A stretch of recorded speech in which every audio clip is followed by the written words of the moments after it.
자, 오늘 말씀은 사도행전 1장 12절에서 14절까지의 말씀입니다.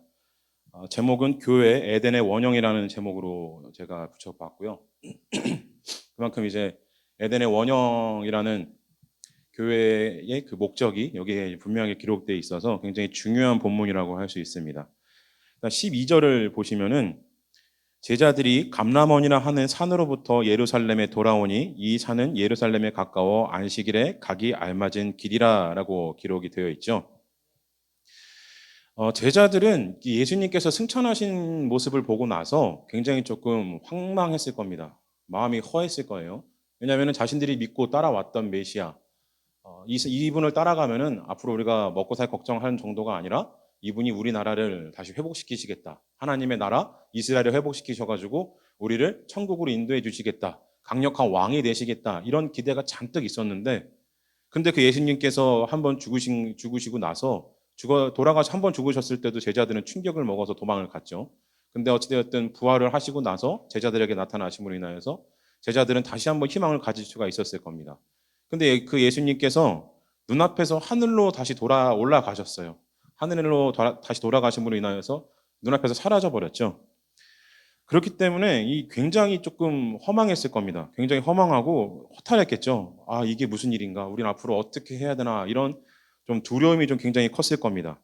그래서 제자들이 이 그 근처에다가 이제 예수님께서 올라가신 곳에서 가까운 곳에 이제 자리를 잡기 시작을 해요. 근데 거기가 이제 감람원이라 하는 산으로부터 예루살렘에 돌아오니 이 산은 예루살렘에서 가까워 안식일에 가기 알맞은 길이라라고 되어 있지 않습니까? 예. 그래서 감람원이라 하는 곳이 어디냐면은요. 예수님께서 십자가에 달리기 전에 기도하셨던 그 겟세마네 동산 있지 않습니까? 그 겟세마네 동산의 원류예요. 그 감람원 산에서부터 쭉 산맥이 이어져서 겟세마네 동산까지 이어집니다. 이제 그곳에서 예루살렘에 돌아온 거죠. 이 이유가 뭐냐면은요. 예수님께서 오시면 후다닥 가야 되니까요. 빨리 가야 되니까. 예수님께서 제자들은 뭐 하루 이틀이면 오실 거라고 생각을 했을 거예요. 아마 당시에. 예수님께서 왜냐하면 말씀하시기로는 금방 올 거라고 말씀하셨으니까. 조만간에 올 거라고 말씀하셨기 때문에 그 빨리라는 것이 이 인간의 역사 계산으로 빨리라고 생각을 했기 때문에 이 당시에는 그래서 제자들은 최대한 예수님께서 가셨던 곳에 가까운 곳 그리고 예루살렘에서도 가까운 곳에 자리를 잡아야 했을 필요가 있습니다. 이런으로 인해서 이들이 그곳에 있었던 이유가 그 가까운 곳에 있음으로 인하여서 예수님께 오시면은 빨리 돌아가기 위해서 그렇게 자리를 잡은 것이죠. 또한 이것이 보여주는 것은 이 제자들이 그 좀 허탈함이 좀 컸다는 것도 보여줘요.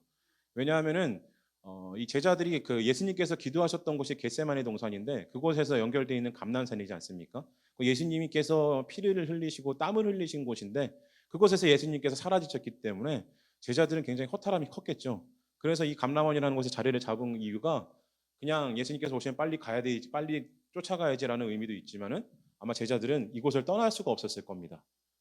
자기네들이 의지하고 그렇게 믿고 따랐던 분이 갑자기 사라지셨기 때문에 그 자리에 쉽게 뜰 수가 없는 거죠. 믿기지가 않는 거예요, 제자들은.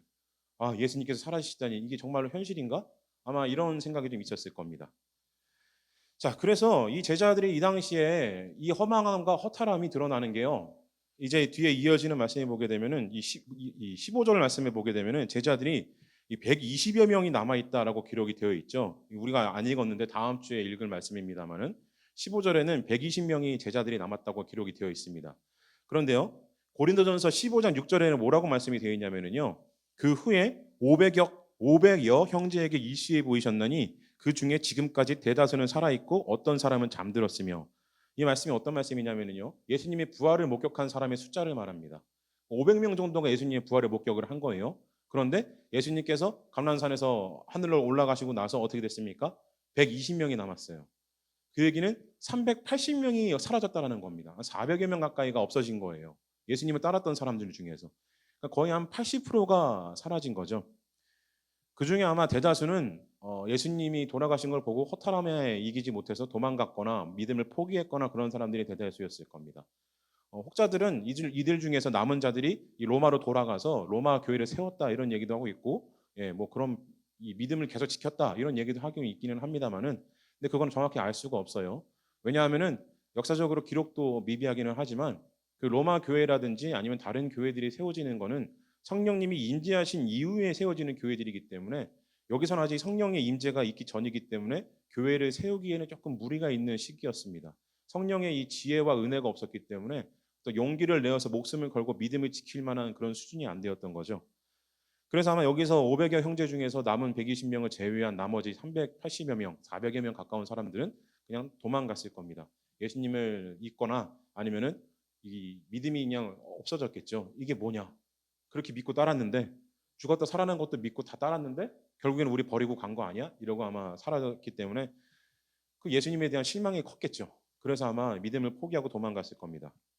네, 이럴 수밖에 없는 것이요. 사람은 이 감각하는 동물이라 그러죠. 그래서 눈으로 보고, 뭐 코로 맡고, 입으로 이 맛을 보고, 귀로 듣고, 손으로 만지고, 접촉하면 피부로 느끼고 이런 것들이 이 인간의 이 오감이라 그러는 그리고 육감까지 하면 이제 6가지 감각인데 감각으로 느껴지는 것만은 인간을 믿으려고 하는 습성이 있기 때문에 눈에 보이지 않고 존재하지 않는 자에 대한 믿음을 가진다라는 건요 쉬운 일이 아닙니다.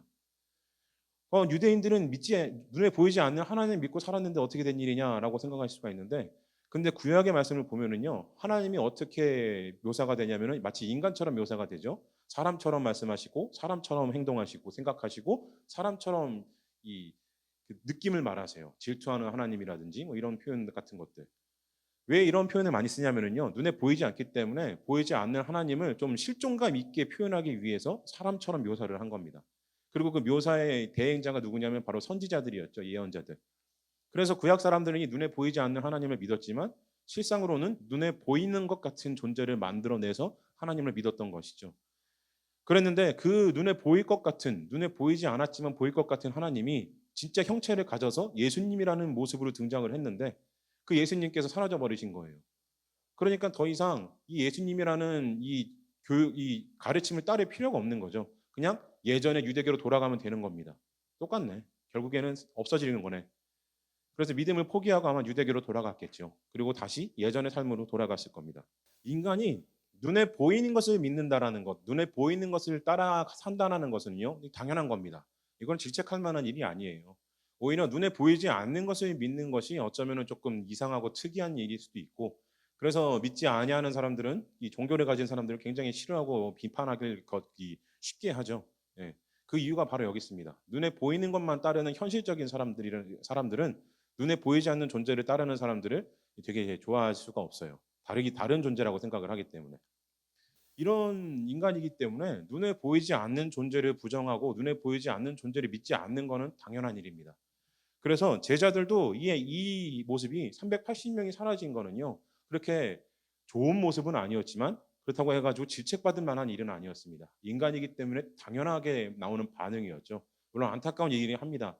견뎌내고 버텼으면은 참 좋은 일이 있었을 텐데 이 뒤에 이어지는 말씀을 따르면은 성령님이 임재하심으로 큰 은혜를 받을 수 있었는데 그것을 놓쳐버렸기 때문에 참 안타까운 일이죠.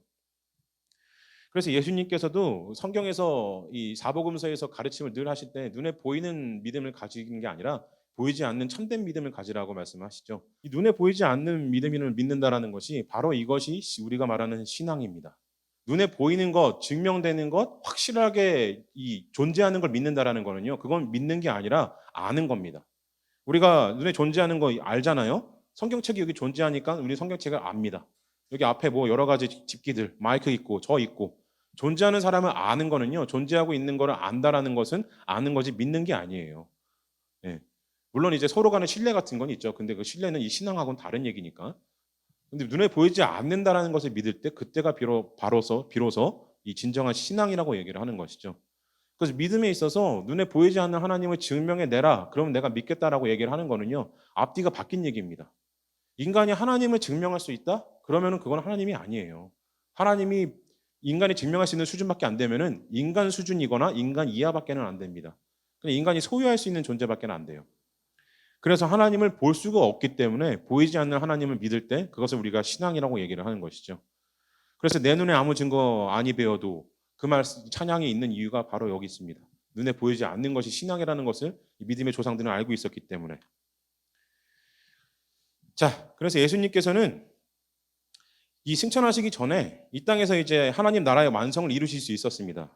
그런데 그렇게 하지 않고 1장 8절에서 명령을 주시고 하늘로 돌아가시죠. 곧 오직 성령이 너희에게 임하시면 너희가 권능을 받고 예루살렘과 온 유대와 사마리아와 땅끝까지 이르러 내 증인이 되리라 하시니라 라고 말씀을 하고 있습니다. 하나님께서 예수님께서 승천하시기 전에 그냥 이 땅을 갖다가 다 복음화 시키시고 다 믿게 만드시고 모든 세상 사람들에게 기적을 드러내 보이셨으면은 하나님의 권능과 성장 하나님의 능력으로서 모든 사람에게 나타내셨으면은 이 세상에 안 믿는 사람이 아무도 없었겠죠. 근데 그렇게 되면은 인간의 죄가 사해지질 않습니다. 인간의 죄를 대신 짊어지신 이유가 없어요. 인간이 죄를 아직 여전히 죄인이기 때문에 그 죄를 해결하기 위해서는 예수 그리스도의 십자가 보혈을 따라가야 됩니다. 그 보혈을 덧입어야 돼요. 근데 예수님께서 그걸 강제로 알려주신다, 강제로 입혀주신다 그러면은 스스로 입은 게 아니기 때문에 그것은 인격적인 하나님의 이 성품과 맞지를 않습니다. 하나님은 원하시는 분이신데 요구하시는 분이신데 강제로 하지 않으신 분이시기 때문에 인격적인 하나님이라는 것은 내가 너에게 이런 기회를 주고 너에게 믿을 기회를 줄 테니까 나를 따라오겠느냐, 나를 믿겠느냐 이 말씀을 끊임없이 반복해서 주시는 분이시죠. 근데 이것을 믿지 않는다, 거절한다 그러면은 예수 그리스도의 십자가의 보혈을 못 입는 것이고 받아들이면 입게 되는 것이죠. 그래서 하나님께서는 우리와 더불어서 이 땅 가운데 복음을 완성하시기를 원하셨기 때문에 1장 8절의 말씀을 주시고 하늘로 가신 것입니다. 그리고 나서 이때까지 2000년이 지났는데 왜 돌아오지 않으시냐? 왜 이때까지 하나님께서는 이 말씀 금방 오셨다고 하셨는데 왜 금방 안 오시냐? 물론 이제 이 이유는 여러 가지가 있습니다. 신학적으로 하나님께서는 하루를 천년같이 쓰시는 분이기 때문에 2000년 지나도 하나님한테는 그냥 눈 깜빡할 수준밖에는 안 되기를 하는 이유도 있고요.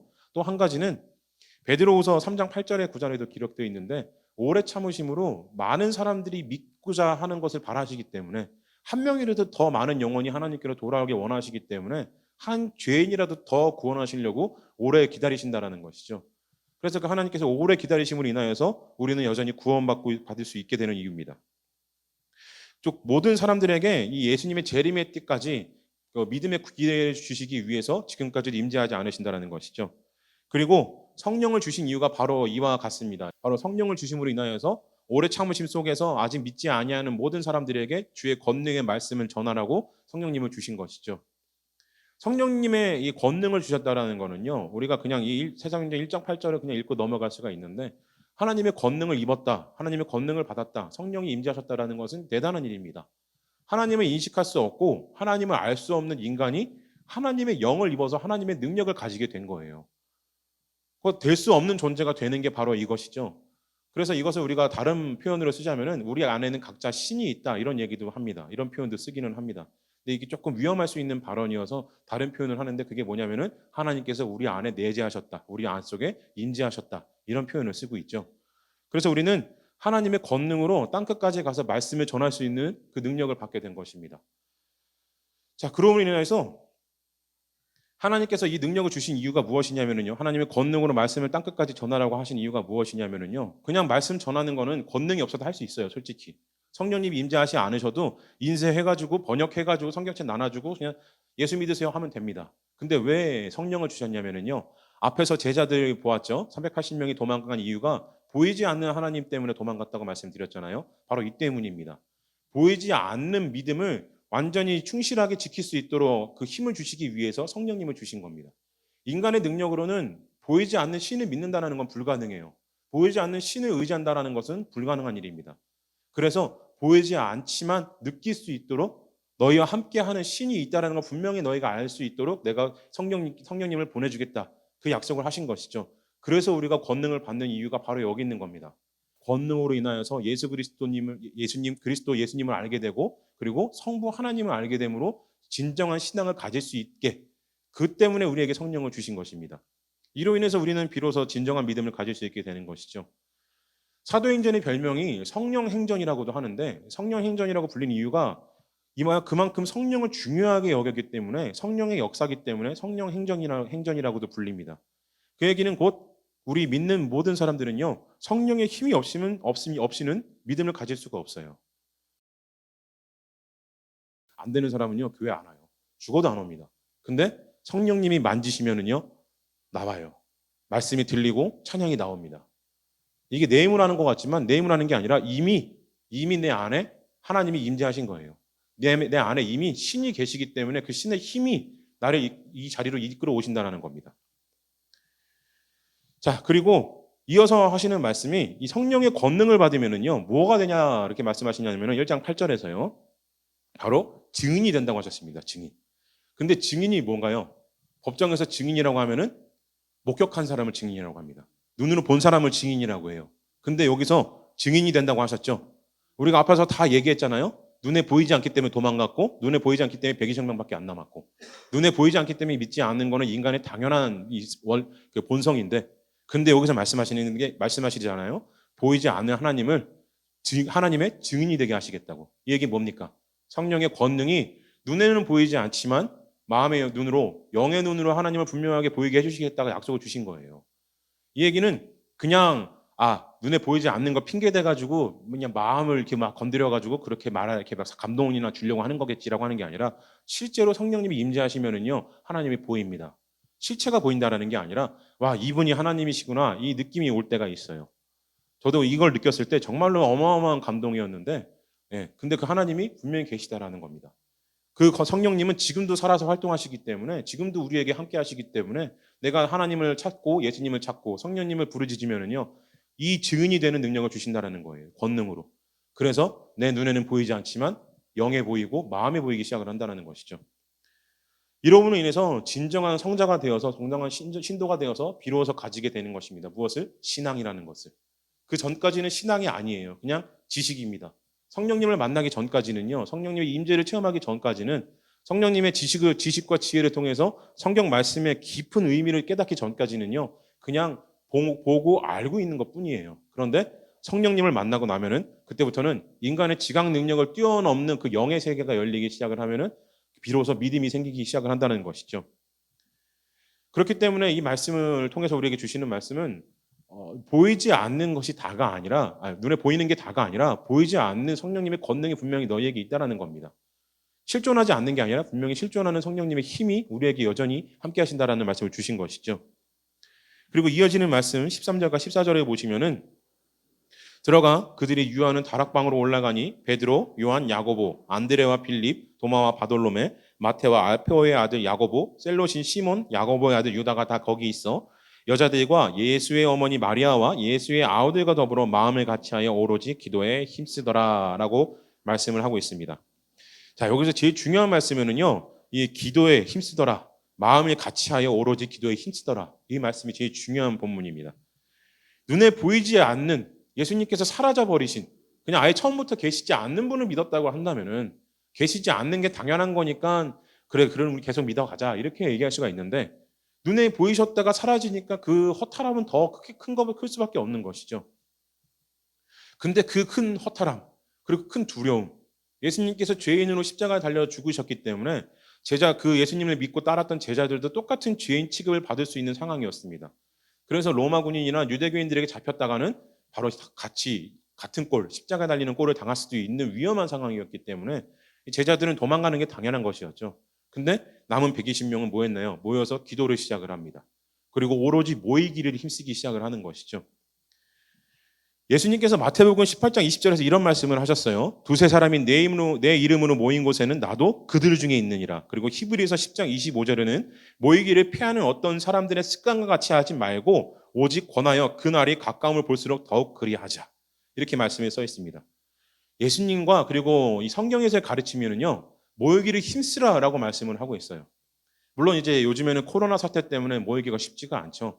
이럴 때는 좀 흩어져야 돼요. 흩어지는 게 맞습니다. 사회에 폐를 끼치면 안 되죠. 믿지 아니하는 사람들에게 병을 전파하는 그 병원균의 온상이 되어서는 안 되죠. 우리가 세균의 온상이 되어서는 안 되기 때문에 이럴 때는 지혜롭게 좀 흩어짐을 발휘할 줄도 알아야 되는데 근데 어찌됐든 교회의 원천은 모이는 데 있습니다.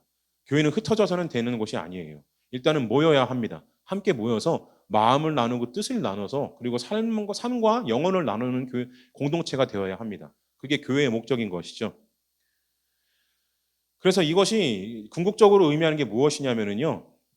결국에는 이 사랑의 실천에 대해서 얘기를 하고 있는 것입니다. 좀 뒤에 나오는 얘기지만 이 초대교회가 이제 이루어지고 나서 초대교회의 모습을 보게 되면은요. 유무상통이라 그래서 있는 자나 없는 자, 있을 유자 써서 있는 자, 그리고 없을 무자 써서 없는 자, 있거나 없거나 그들이 서로 통용했다 이런 말을 하고 있는 것인데요. 이게 뭐냐면은요. 있는 사람은 있는 만큼 내고 없는 사람은 없기 때문에 안 내도 그냥 그걸로 서로 나눠 썼다라는 겁니다. 그 초대 교회 공동체는요, 어르신들이 이제 싫어하시는 공산주의 같은 모습이었어요.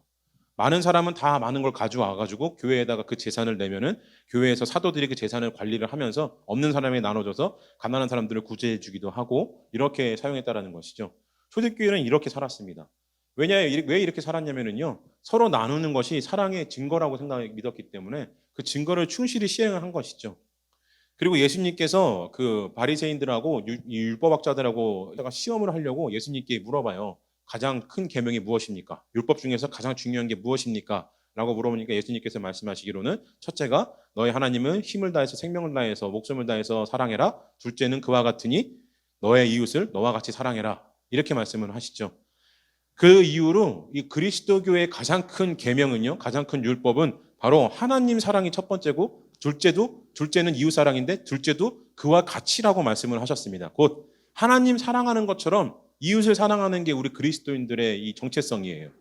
그렇기 때문에 이웃을 사랑하는데 이웃을 내 몸과 같이 사랑하는데 내가 잘 먹고 잘 사는 이유가 내 몸이 편안하기 위해서 잘 먹고 잘 사는데 내 몸과 같은 이웃이 못 먹고 있다 그러면은 못 입고 있다 그러면은 내가 입고 있는 거 주고 내가 먹는 걸 나눠줘야 되는 것이죠.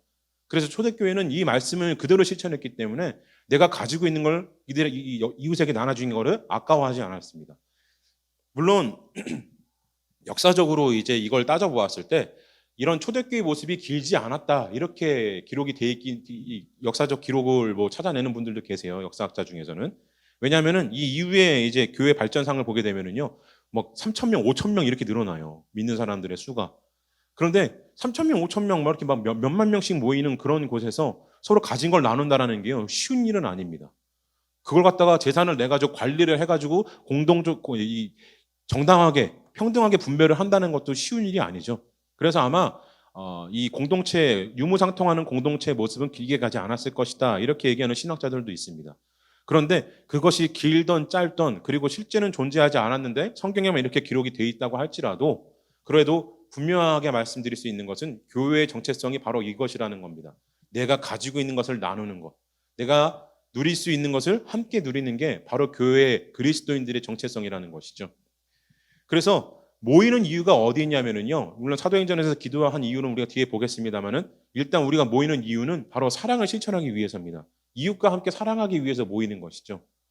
사도행전에서는 이것을 나중에 해요. 오늘 우리가 읽었던 본문에서는요. 이들이 모여서 기도하기를 힘썼다라고 하는데 기도만 한 거 아니냐? 그렇게 생각할 수가 있는데 이 사람들이 모여서 기도한 이유가 무엇이냐면은요. 예수님께서 가르쳐 주신 첫 번째 율법이 첫 번째가 바로 하나님을 사랑하는 것이었기 때문에 하나님을 사랑하기 위해서 기도를 열심히 한 겁니다.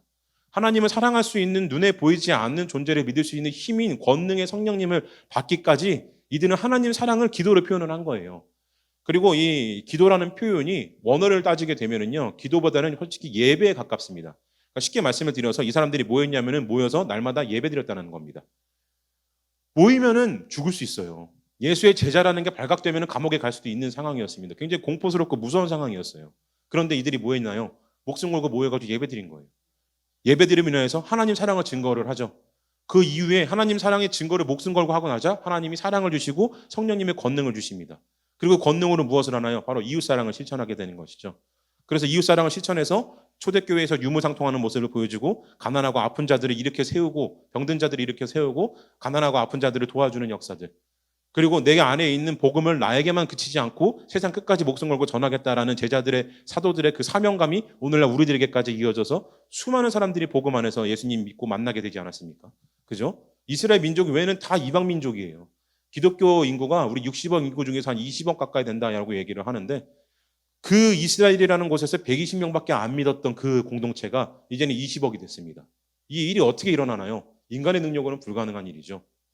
사람이 할 수 있다고 해서 할 수 있는 일이 아닙니다. 이 얘기는 오로지 성령님의 인도하심만으로 성령님의 능력으로만 가능하게 된 일이죠.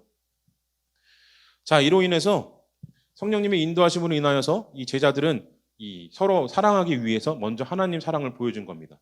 그러나 우리가 궁극적으로 보아야 되는 것은 하나님을 사랑하는 건 기본이에요. 하나님을 사랑하는 이유, 예배를 드리는 이유는 하나님을 사랑하고 사랑함으로 인하여서 권능을 받고 그리고 권능으로 이웃을 사랑하기 위해서 우리가 바로 예배를 열심히 드리고 하나님께 나아가는 것이죠. 그리고 말씀을 읽는 이유도 바로 그와 동일합니다. 우리가 그냥 봉사활동 하면은요, 오래 못해요. 그래서 사람들이 TV에서 봉사활동 하는 사람들 보면 신기해하는 이유가 저거 어떻게 하지? 이렇게 생각을 하는 거예요. 저렇게 오랫동안 어떻게 저런 일을 할 수 있을까? 근데 기독교인들은 합니다. 남모르게 해요. 보이지 않게 합니다. 이 힘이 어디서 나옵니까? 사람에게서 나올 수가 없어요. 예, 그것은 오로지 성령님의 인도하심만으로 할 수 있는 일이죠. 그로 인해서 우리 기독교 정체성이 바로 서게 되는 것이고, 그렇게 하나님 사랑으로 인하여서 권능을 통하여서 이웃 사랑하게 되면 그때서야 비로소 교회가 건강하게 성장해 가는 것입니다. 이것을 하나라도 놓치면은요, 교회가 삐뚤어지기 시작을 해요. 다른 곳으로 나아가기 시작을 합니다. 하나님 사랑을 온전히 실천하지 못하면은요, 권능이 없어요. 권능이 없으면은 이웃 사랑을 못 합니다. 이웃 보기를 사랑하는 내 몸같이 보는 게 아니라 원수로 봐요. 예, 원수까지 사랑하자고 하셨는데, 근데 그 원수를 사랑하지 않는 것이죠. 이 이웃 사랑할 수 있는 권능을 통하여서 초대교회가 유무상통함으로 인하여서 초대교회에는 특징이 하나 드러납니다. 뭐가 드러나냐면요, 11조가 없어요. 예, 11조가 없습니다. 왜 11조가 없냐면요, 11조는 대대로 이 레위 지파의 몫이었어요. 레위 지파는 이 땅을 분배받을 때 땅도 분배 못 받았기 때문에 먹을 수 있는 곡식을 출수할 수 있는 곳이 없었습니다. 그냥 오로지 제사만 지내고 제사장 역할만 해야 됐기 때문에, 지금으로 치면은 목사가 제사장하고 똑같은 건 아니지만 목사의 역할을 한 거예요. 그냥 24시간 교회 안에 있으면서 교회 일만 하는 사람이었습니다. 그러다 보니까 먹고 살 수가 없잖아요. 교회 일만 하니까. 그래서 그 사람들을 먹고 살 수 있게 해준 방편이 뭐였냐면은 바로 11조였죠. 11조를 내면은요, 내 재산의 10의 1을 내면은 그 10의 1을 하나님께 드린 이후에 그 재물을 제사장이 취해서 제사장이 먹고 살았던 겁니다. 근데 초대교회는요, 이 11조의 기록이 전혀 없습니다. 이를 통해서 이제 많은 사람들이 현대교회에서 11조 안 해도 된다 이렇게 얘기를 하는데요. 근데 이건 좀 틀린 말이에요. 11조가 없을 수밖에 없었던 것이, 11조를 드림으로 인하여서 제사장이 먹고 살아야 했는데, 물론 초대교회는 이 율법 구약적으로 보면은 제사장이 없는 곳이었기 때문에 제사장에게 드릴 이유가 없어서 11조를 안 낸 이유도 있겠죠. 유대 이 제사장에게 드렸을 수도 있습니다. 근데 초대교회에서 이제 바로 리더십을 세우고 사도들을 이제 우리의 진정한 리더라고 인정을 하기 시작을 하면서 이들이 그들의 이 리더십에 복종을 하면서 제사장의 역할을 사도로 교체를 하죠. 근데 그 이후에도 11조를 안 합니다. 왜 안 했냐면은요, 11조가 율법에 없기 때문에, 율법이 다 폐해졌기 때문에, 이런 이유들이 아니라 있는 재산 다 갖다 헌금을 했기 때문에 11조를 낼 게 없었던 거예요. 내 재산의 10분의 1을 내는 게 아니라 그냥 내 재산을 전부 다 냈기 때문에, 유무상통했기 때문에 11조로 내고 말고 할 것도 없이 그냥 내 재산은 교회 재산이었습니다. 내가 가진 것은 사도들이 가지는 것이에요. 그렇다면 반대로 생각할 수도 있는 거죠. 교회가 가지고 있는 것은 내가 가진 거예요. 사도가 가지고 있는 것도 내가 가지고 있는 겁니다. 그렇게 함께 먹고 살았기 때문에 11조를 낼 게 없었습니다. 이 이야기는요, 율법이 폐해졌고 뭐 그런 게 아니라 11조로 완전히 이룬 모습을 보여준 겁니다. 10의 1을 드린 이유가 무엇입니까? 제가 모든 걸 하나님께 다 드릴 수 있는데, 인간이니까 먹고 살아야 되니까 제 10분의 1만 일단 드려서 약속의 증표로 삼아서 나중에 전 재산을 다 드리겠습니다라는 그 증표를 보여드린 겁니다. 제 영혼도 아끼지 않아요. 제 생명도 아끼지 않아요. 그 증거로 10분의 1을 드립니다. 이렇게 드린 거거든요.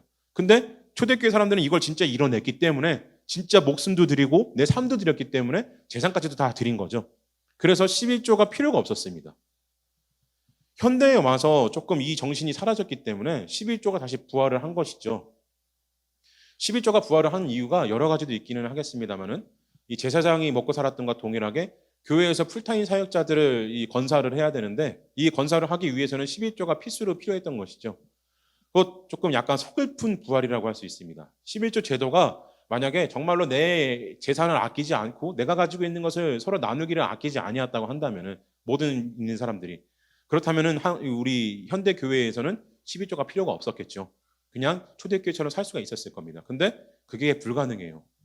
물론 이것도 탓할 수는 없어요. 현대 사회는 너무 복잡한 세상이 되었고, 그리고 재산을 누구에게 나눠준다는 일이 쉬운 일은 아니고, 재산을 나눠준다고 해서 그 재산을 받은 사람이, 교회 안에서 이걸 유용하는 사람이 정말 정직하고 올바르게 사용하는가, 평등하게 분배하고 똑같이 누릴 수 있게 해주는가라고 생각했을 때 그것도 좀 힘든 일입니다. 왜냐하면 우리가 너무나 많은 비리들 보아오지 않았나요? 그죠? 많은 우리 믿음의 선배들은 실제로 그렇게 사신 분들 많아요. 한국교회에는. 한국교회를 이때까지 이끌어 오신 분들은 어떤 분이세요? 자기 땅 팔아가지고 교회 짓고 재산 다 처분해가지고 교회 목사 키워내고, 이런 분들이 우리 한국교회를 이때까지 이끌어 오신 거잖아요.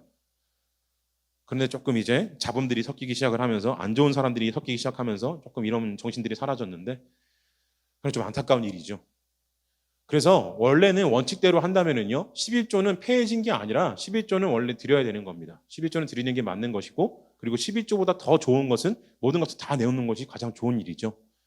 근데 그거는 불가능한 일이기 때문에 그 임시 방편으로 불가능한 일을 좀 메꾸기 위해서 만들어낸 제도가 바로 11조의 부활인 것이죠. 자, 어찌되었든 이 정신을 그래도 이어간다는 맥락에서만 봐도 11조는 여러 가지 다른 의미들도 있습니다. 성경적으로. 근데 이 유무상통의 정신을 이어간다는 것만으로 봐도 11조는 굉장히 유용한 이 헌금의 원리라고 할 수 있는 것이죠. 자, 그리고 이 11조를 통해서 볼 수 있듯이 얘가 있는 것을 나누는 유무상통하는 모습, 그 모습을 보인 이후에 제자들이 그 모습을 보이는데 그 모습을 얻기까지 가장 아까도 말씀드렸다시피 제일 중요했던 것이 첫 번째로 했던 것이 하나님께 기도하기를 힘쓴 것이죠. 근데 여기서 우리가 말씀을 보게 되면은요. 14절에 보시면은 14절의 마지막 부분에 보시면은 오로지 기도에 힘쓰더라라고 기록이 되어 있죠. 오로지 기도에 힘쓰더라 되어 있는데 이 오로지라는 부분이 힘써라는 부분이요. 원어 성경에 뭐라고 되어 있냐면 오로지 힘써 기도하라는 부분이 뭐라고 되어 있냐면은요. 전혀 어디에 힘을 쓰다. 어디에 대해서 종처럼 진실하게 임하다. 이런 뜻을 가지고 있습니다. 그러니까 제자들이 기도를 했는데 그냥 기도한 게 아니라 다른 것 다 때려치우고요. 완전히 기도에만 집중을 했다라는 겁니다. 기도를 하나님께 드리는데 그냥 드리는 게 아니라 노예처럼 기도를 했다라는 거예요. 노예가 일하듯이. 종이 일하듯이. 그게 무슨 의미냐면요. 노예가 일을 하는데 일을 설렁설렁하면 어떻게 되나요? 맞죠. 맞아요. 주인이 와가지고 채찍질을 하거나 몽둥이로 때립니다. 심하면 죽이기도 하죠. 그래서요. 노예는 일을 할 때요. 있는 힘껏 일을 해야 돼요. 예, 성심성의껏 해야 됩니다. 주인이 안 볼 때 대충 하고 그렇나? 만약에 주인이 돌아와가지고 일의 결과물을 보고 나서 마음에 안 들면 어떻게 합니까? 또 때려요. 예, 죽이거나. 그래서 종은 보든 보지 않든 주인이 열심히 일을 해야 돼요. 최선을 다해서 자기가 명령받은 걸 다 이뤄내야 됩니다. 제자들이 기도한 게 바로 이거였다라는 거예요. 기도를 하는데 그냥 설렁설렁 기도한 게 아니라 모든 걸 다 때려치우고 다 포기를 하고 기도에만 집중하고 그리고 기도 안에 집중하는 게 주인이 명령하셔서 그 일을 시행하는 종처럼 노예처럼 최선을 다해서 기도를 했다라는 것이죠. 이로 인해서 120명밖에 안 남았던 500명 중에서 80% 가까이 되는 사람이 사라진 그 120명의 단체가 공동체가 살아남을 수 있었던 겁니다. 그 120명이 오늘날에 20억까지 불어날 수 있는 이유가 바로 여기 있었던 거예요. 이들의 오로지 힘썼던 그 기도의 힘으로 오늘날까지 우리가 믿음을 받을 수 있게 된 겁니다. 성령님이 이로 인해서 은혜를 주시고 복을 주셔가지고 오늘날 우리까지도 이 믿음의 안에 들어가게 해주셨다는 것이죠. 우리도 바로 이 모습을 보여드려야 된다는 겁니다. 하나님을 사랑하는데 그냥 사랑합니다라고 고백하는 게 아니라 하나님 사랑하니까 찬양합니다. 예배 와서 앉아 있잖아요. 이게 아니라 다른 것 다 내려놓고 하나님께 집중하는 시간이 분명히 필요하다는 거예요. 다른 잡생각들 막 하고 있는데 하나님 와가지고 예배 자리에 앉아 있다 가는 게 아니라 오로지 하나님만 떠올리고 하나님만 생각하는 시간들을 가져야 한다는 겁니다. 그리고 그 가졌던 시간이 내 삶이 되기까지 나아가야 돼요. 그래서 오로지 기도에 힘쓴 거예요. 하나님께만 집중하기 위해서. 다른 것들 침투하지 못하게 하기 위해서. 로마서 8장 35절에 이런 말씀을 하고 있어요. 누가 우리를 그리스도의 사랑에서 끊으리요? 환난이나 공고나 박해나 기근이나 적신이나 위험이나 칼이랴. 바울이 이 말씀을 하신 이유가 뭐냐면요. 우리를 그리스도의 사랑에서 끊으려고 하는 존재들이 있다라는 거예요. 그게 뭐냐면은 환난, 공고, 박해, 기근, 적신, 위협, 칼.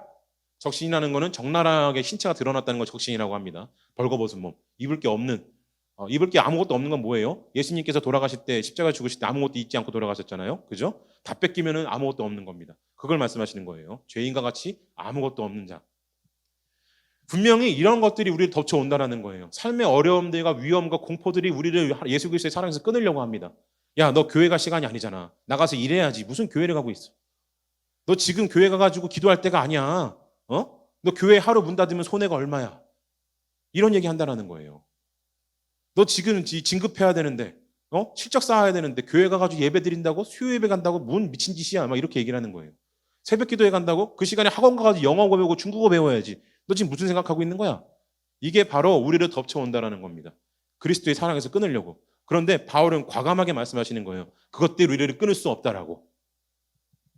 그럼 어떻게 해야 됩니까? 끊을 수 없게 해서는 우리가 어떻게 해야 돼요? 앞에서 말씀드렸다시피 오로지 기도에 힘쓸 때 성령님의 권능이 임하시면은요.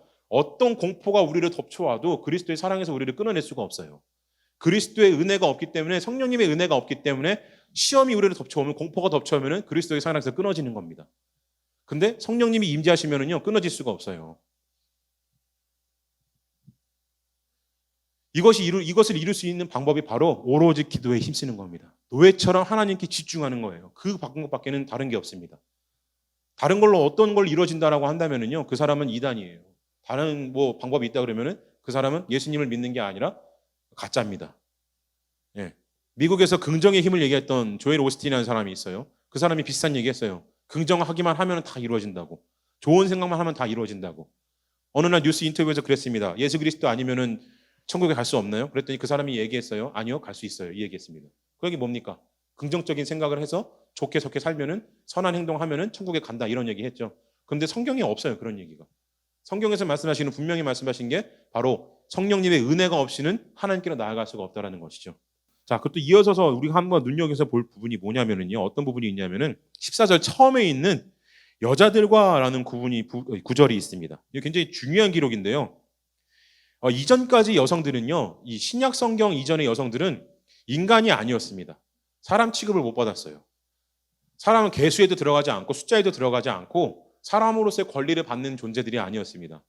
물론 이제 신명기 같은 말씀 보게 되면은 그냥 표면적으로 읽으면은 여성을 되게 하대하는 것처럼 보이는데 오히려 반대예요. 그 당시 여자들이 받았던 취급을 한 단계 끌어올리는 겁니다. 신명기 말씀은. 근데 그 한 단계 끌어올린 걸요, 다시 한번 또 끌어올립니다. 사도행전에서 어떻게? 교회 중심으로 끌어올립니다. 여기 지금 기록되어 있는 게요, 성령님의 역사가 기록되기 직전입니다. 성령님의 역사가 임재하시는 그 일 와중 가운데 남자 제자들이 어떻게 했는지를 기록을 하고 있습니다. 그래서 남자 제자들이 120명의 사람들이 모이고 제자들이 중심이 되어서, 사도들이 중심이 되어서 어떻게 역사를 이루어갔는가라는 걸 기록을 하고 있는데, 거기에 갑자기 등장하는 게 여자들, 이 단어가 표현이 등장을 한 거예요. 이 얘기는 이전까지 인간 취급을 못 받았던 여성들을 교회 중심으로 끌어올리는 겁니다. 신명기에서 끌어올렸던 여성의 이 지위를 다시 한번 더 끌어올려서 남성과 동등한 위치까지도 끌어올리는 것이죠. 성령님이 임재하시는 오순절 사건의 역사에 앞서서 기도를 할 때 그때 중추적인 역할을 했던 사람이 여자들과 예수님의 어머니였던 마리아가 분명히 있었다, 이 얘기를 하고 있는 겁니다. 곧 이 얘기 뭡니까? 너네가 교회의 리더십을 인정을 할 때 이분들 빼면 안 돼, 이 얘기를 하고 있는 거예요.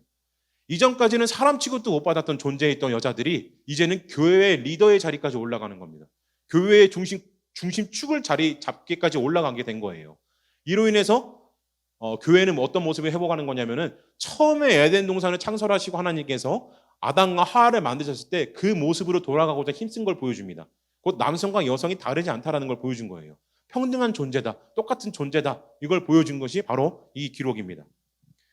그래서 이 말씀들을요, 우리가 한번 쭉 이렇게 생각을 해보면은요, 처음부터 이렇게 쭉 이루어졌던 모습을 보게 되면은, 눈에 보이지 않는 하나님이시지만 성령님의 임재하심으로 우리와 함께 해주시고, 우리가 열심히 기도해서 하나님께 집중하고 예배드림을 인하여서 하나님이 이웃을 사랑할 수 있는 힘을 주시고, 그렇게 이웃을 사랑할 수 있는 힘을 줘서 서로 유무상통하여서 화평하고 즐겁게 행복하게 살 수 있는 세상을 이루었을 때, 그때 그냥 그거 끝이 되는 게 아니라 남자와 여자가 평등한 세상이 된다.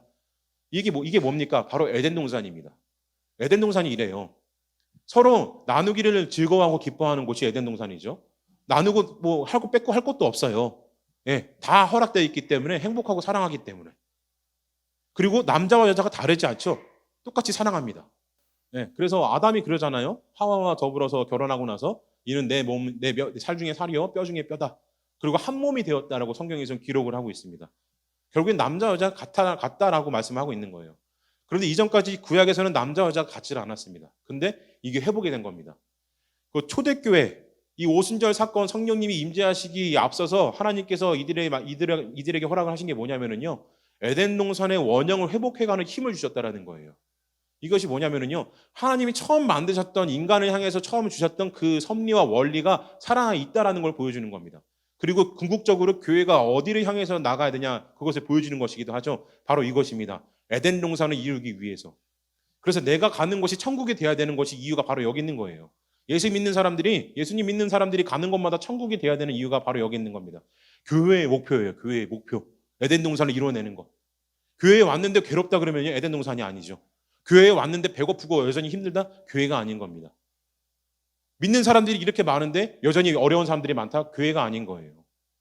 어려운 자와 함께하지 않고 힘든 자와 함께하지 않고 아픈 자와 함께하지 않는다고 한다면은요, 그건 교회가 아닙니다.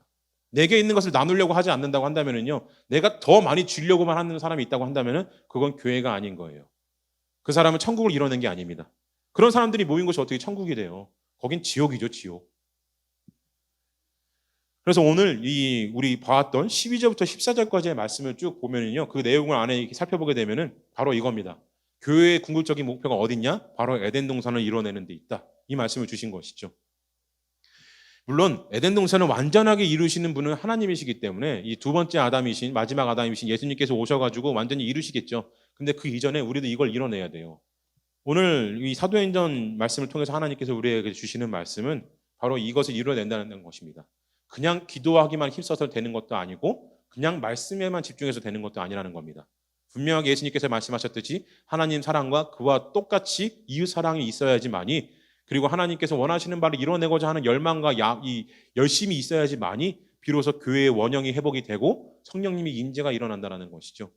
성령님이 임재는 아무한테나 일어나지 않아요.